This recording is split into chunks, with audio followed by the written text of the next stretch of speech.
할렐루야, 오늘도 참으로 좋은 날입니다. 새롭게 시작하는 한 주간입니다. 어제는 공기가 너무 맑고 깨끗하고 참 좋았는데 이번 한 주간에도 주님의 은혜 속에서 하루하루 아주 행복한 그런 날도 될 수 있기를 간절히 축복합니다. 오늘 본문의 큐티의 말씀은 잠언 5장 22절 악인은 자기의 악에 걸리며 그 죄의 줄에 매이나니라고 말씀하고 있습니다. 악인에 대해 설명하고 있는데 그 악의 특징이 무엇이냐? 악에 걸린다. 그 죄의 줄에 매이게 된다. 라고 하는 것이죠. 악에 줄이 있다는 것입니다. 죄에 줄이 있다고 하는 것이에요. 줄이 있어가지고 죄와 악을 행하는 자는 그 줄에 걸리게 되어지고 넘어지게 된다고 하는 것이죠.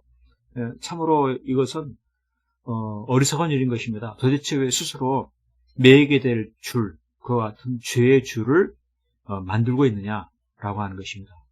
본인은 아무도 모를 줄 알고 그와 같은 죄를 짓고 있지만은 그러나 그 죄의 줄은 반드시 나를 넘어뜨리게 된다라고 하는 것이죠. 그렇기 때문에 스스로 이와 같은 일을 하기보다 오히려 그만두고 깨닫고 돌이키는 그것이 참으로 지혜로운 것이죠. 그래서 세상의 모든 악인들은 다 어리석은 깨달음이 없는 그러한 자들인 것입니다. 자기를 망하게 할 것을 모르고 죄를 짓고 있는 것이죠.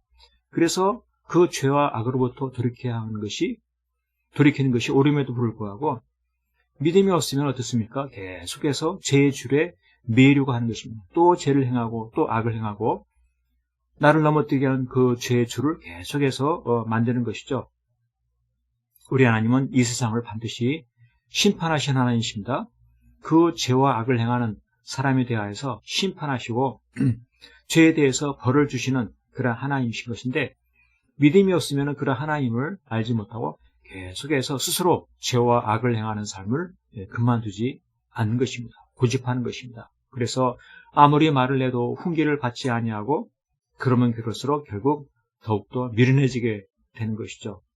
결국 혼미하게 되어지고 죽음에 빠지게 되어지는, 멸망에 빠지게 되는 그와 같은 어리석은 삶의 비참함을 경험하게 되는 것입니다.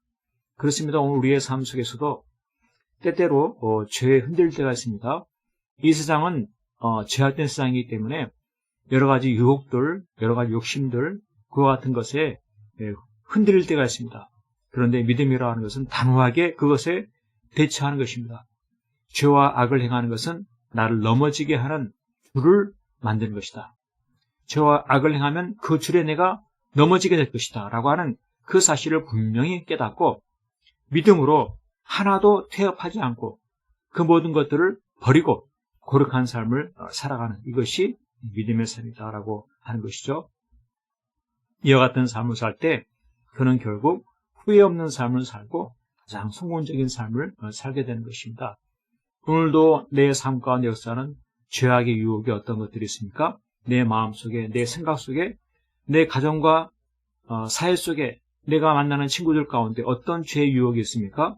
그 죄의 유혹을 단호하게 물리치고 그 죄가 나를 넘어뜨리게 한다는 그 사실에 경각심을 가지고서 그 죄를 물리치고 거룩한 삶을 살아가는 가운데 가장 성공적인 삶, 아름다운 간증의 삶, 복되고 형통한 삶 될 수 있기를 간절히 축복합니다. 아멘 할렐루야.